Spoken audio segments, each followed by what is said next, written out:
Welcome to K7 news. నా పేరు కళ్యాణి. అందరికీ నమస్కారం అండి.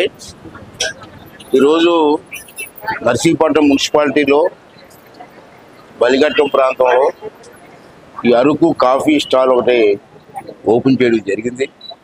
మీ అందరికీ తెలుసు, ఇవాళ ప్రపంచవ్యాప్తంగా, మన దేశంలో కాదు ప్రపంచవ్యాప్తంగా అరకు కాఫీకి ఎంతో డిమాండ్ ఉంది.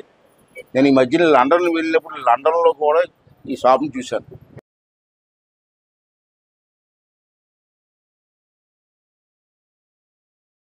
రావదేవి గారు ముందుకు వచ్చి షాపు మొట్టమొదటిసారి ఇక్కడ ఓపెన్ చేయడం జరిగింది. దానికి ఈ అరకు ప్రమోట్ చేసేటువంటి సిఇఓ గారు మన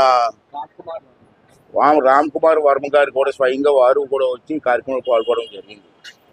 నా ఉద్దేశం ఏంటంటే, మన చెన్నై కాఫీ అని, ఆ కాఫీ అని, ఈ కాఫీ తాగుతూ ఉంటాం. విశాఖపట్నం వెళ్తే చెన్నై కాఫీ కావాలా సార్ అని అడుగుతారు. రాబోయే రోజుల్లో చెన్నై కాఫీ కావాలి, అరకు కాఫీ కావాలా సార్ అనే పరిస్థితి రావాలి.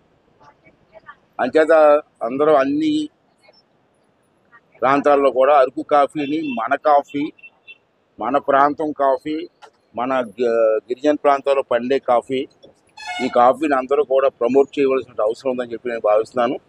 దీనివల్ల ఎంతో మందికి ఉపాధి కలుగుతుంది, డైరెక్ట్గా ఇండైరెక్ట్గా. అక్కడ పంట పండించే వాళ్ళకి ఉపాధి వస్తుంది, ఇటువంటి స్టాల్స్ పెట్టుకున్న వాళ్ళకి ఉపాధి వస్తుంది, స్టాల్స్లో పనిచేసే వాళ్ళకి ఉపాధి వస్తుంది. దీనివల్ల అరకు కాఫీ ప్రమోట్ అవుతుంది, మన రాష్ట్రానికి మంచి పేరు వస్తుంది. కాబట్టి దీన్ని అందరూ ప్రమోట్ చేయాలి. ఇప్పుడే నేను చెప్పాను మా వాళ్ళందరికీ, నర్సీపట్నంలో ఉన్నటువంటి నా నియోజక ప్రజలందరికీ ఒక మెసేజ్ ఇచ్చాను. ఈ మెసేజ్ మనకు 175 నియోజకవర్గాలు ఉన్నాయి రాష్ట్రంలో.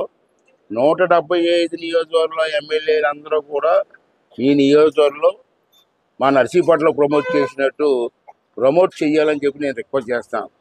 ఏంటి ఆ ప్రమోషన్ అంటే, ఇవాళ నర్సీపట్నం నియోజకవర్గంలో ఇవాళ ఒక నిర్ణయం తీసుకున్నాం. మా నాయకులంతా ఇక్కడే ఉన్నారు, మహిళా సంఘాలన్నీ కూడా ఇక్కడే ఉన్నాయి. ఏంటి ఆ నిర్ణయం అంటే, నర్సీపట్నంలో ఏ ఫంక్షన్ అయినా, పుట్టినరోజు అయినా, పెళ్లి రోజు అయినా, ఏ ఫంక్షన్ అయినా, పెళ్ళిళ్ళైనా మనం కాఫీ వాడుతూ ఉంటాం. మన ఇంటికి ఎవరైనా గెస్ట్లు వస్తే కాఫీ ఇస్తూ ఉంటాం. అటువంటి కాఫీ ఇక నుంచి మన నిత్యం కూడా మన ఇంటికి ఎవరు వచ్చినా మన అందరం కలిసి అరకు కాఫీని ఇవ్వగలిగితే ఈ బిజినెస్ ప్రమోట్ అవుతుంది, ఎంతో మందికి పని దొరుకుతుంది, ఎంతో మంది స్థిరపడతారు. అంచేత దయించి అందరూ కలిసి ఈ అరకు కాఫీ బ్రహ్మాండ కాఫీ టేస్ట్గా ఉంది, ఫిల్టర్లు ఉన్నాయి, అన్ని రకాలుగా ప్రమోట్ చేస్తున్నారు, బ్రహ్మాండం చేస్తున్నారు. దీన్ని అందరూ కూడా ప్రమోట్ చేసి మన అరకు కాఫీని బ్రహ్మాండంగా చేయడం కోసం ప్రయత్నం చేయాలని చెప్పి మనం చేస్తారని ఆశిస్తూ ఈ అందరికీ సెలవు తీసుకున్నాను. Thank you.